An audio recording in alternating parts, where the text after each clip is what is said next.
জীবন মৃত্যু সন্ধিক্ষণে সাকিব আল হাসানের এক ভক্ত প্রিয় তারকাকে এক নজর দেখতে মার্কেটের ছাদে উঠে বিদ্যুৎস্পৃষ্ট হয় কিশোর জাহিদ হাসান।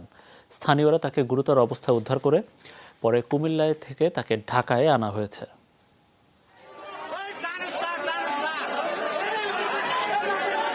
14 বছরের জাহিদ হাসান ক্রিকেটার সাকিব আল হাসানের দারুণ ভক্ত।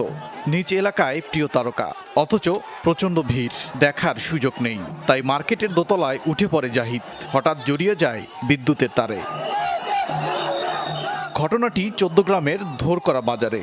সেখানে বিকেলে একটি কসমেটিকের শোরুমের উদ্বোধনী অনুষ্ঠানে গিয়েছিলেন বিশ্বসেরা এই ক্রিকেটার। দুর্ঘটনার পর স্থানীয়রা জাহিদকে উদ্ধার করে প্রথমে নেওয়া হয় উপজেলা স্বাস্থ্য কমপ্লেক্সে। এরপর জাহিদকে নেওয়া হয় কুমিল্লা মেডিকেলে। অবস্থা গুরুতর হওয়ায় চিকিৎসকরা তাকে ঢাকায় প্রেরণ করেন। ভর্তি করা হয়েছে শেখ হাসিনা